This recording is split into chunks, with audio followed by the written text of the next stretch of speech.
Welcome to SolidCAM Professor.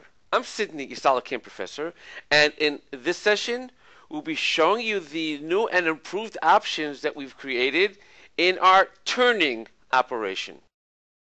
We'll start now a new operation in turning, and we'll choose turning. The interface is now a lot cleaner, as I've showed you in the previous operation. And we'll choose now my geometry. I want to actually now turn the outside of this part. So I'll use the option of solid to create my geometry. And I'll choose from this surface over here up until this surface over here. And I'll accept that. And as you can see now, my geometry now has been created. Next, I'll go into modify geometry and I'll extend my start automatically to the stock, and my end extension I'll have that at 5 millimeters.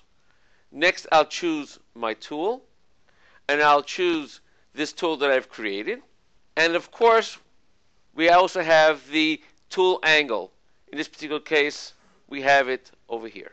Now, in my technology area, you'll note again that we've done away with all these different buttons over here, which was confusing, and added them instead as different tabs on top to make the window a lot cleaner.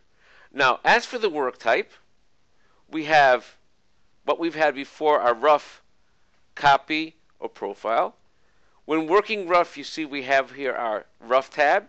If I were to do copy, you see this tab would change into copy, and the same thing with profile would change to semi-finish and finish. We'll keep it on rough, and as you can see, we have the same options that we had before. Now when we go into our rough tab, we have our step down as constant as we had before, but let's go back for a moment to rough type. In rough type now, we have three options. We've had smooth and stairs before, but we've also added on ramping. With the ramping, it actually ramps its way up every single time it goes from one end to the other, and then cleans that step. We'll actually see it a lot better once we do our simulation. Now, in my step down with ramping, it allows us to take larger cuts, so I'll choose it to work at 3 millimeters. In my semi-finish finish, I'll leave it exactly the way it was. This is exactly the way it was before. And in my strategies, we've now added pictures here which explains exactly each option here a lot clearer. So if I want to go into my slots, choose this one. If I don't, we'll choose that option over here. We'll choose right now this option over here. Now let's go into our next option, something we've added on now, called break edges. In break edges, as you can see in this part over here, we have an outside edge over here, which I can break into a chamfer or a radius, and the same thing as far as this internal area over here. So we have here internal corners and external corners. In my external corner, we can either do a chamfer or a fillet, and I'll choose, for this case, chamfer. And when I go for my chamfer parameters, I can either do angle and distance or distance and distance. Let's do angle and have it at 45. And my distance Z, I'll give it at 2 millimeters. Now, my internal corners, I'm going to have that go at a fillet, and I'll create a fillet of 3 millimeters. Now, let's take a look at our preview. We've added a preview button here as well. You can see in the preview, it shows us the exact chamfer that we're getting on the corner, and it'll also show us the fillet that we have on our internal sharp corner. Let's do save and calculate, and we'll run our simulation using the turning option for simulation. Now let's first do this one step at a time. My tool goes down in the proper place. Now when it goes in, you'll note that it went in on an angle. This is the ramping option. The major advantage of the ramping option is that previously, if you were going straight, the chip buildup would always be at one point, thereby causing a lot of wear and tear on the inserts and a lot higher rate of insert replacements. When you go in an angle like this, the chip displacement is created on different parts all the time, moves on the tool itself all the time, thereby causing less wear and tear on the insert. Now, when I go back and do my next step, you'll see now that it straightens out that step. What happens then, again, it does not keep the same chip load, and again now we can do the ramping. As you see now, we've also created the chamfer over there, and we've continued on. Now let's continue going on in this part. Let it run all the way. And as you see, it's doing this on the entire part.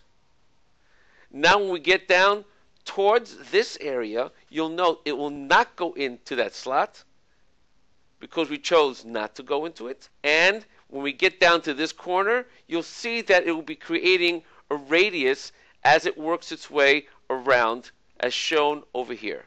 Doing now its finish cut, cleaning up this entire area exactly the way I wanted it. In order to see the complete strength of our ramping option, I brought in a different part to demonstrate this on. As you can see in this part, this area has to be turned straight, whereas this one has to be ramped up, and this one area will be ramped actually into the material. Let's take a look at the simulation, and as you can see, the tool is working its way, as it did before, across and then ramping up every single time in the straight area. And that's exactly how it's going to work in this area as well. However, when it reaches this area, it'll actually ramp its way down into the material. Again, keeping a different contact point on the insert and preserving the insert itself to last longer. That's the full strength of the ramping in SolidCAM 2011. Another improvement was also made within turning is when we use a grooving tool. I'll create a geometry with my solid option, and I'll choose this wall here as my start and this wall here as my finish. Next, I'll choose my grooving tool and put it at the proper angle that's needed. Now let's go into my technology area. In my technology area, we have, as I've said before, rough, copy, and profile. And when using this option, we do not use compensation. Let's set our offsets also to 0.2 millimeters. Now, when we go into rough, we have our rough type smooth, stairs, or ramping. When using the option that I want to show you now, we have to use stairs. And I'll have my step down go down every 0.3 millimeters.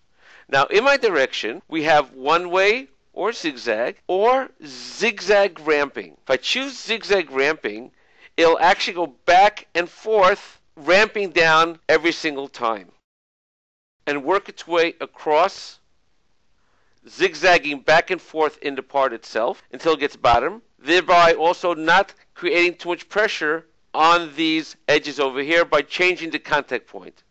Now it's just cleaning off this area over here. It'll go back up and now clean off the other side. And that completes this operation. Thank you for joining us on SolidCAM Professor. Take care and have a nice day.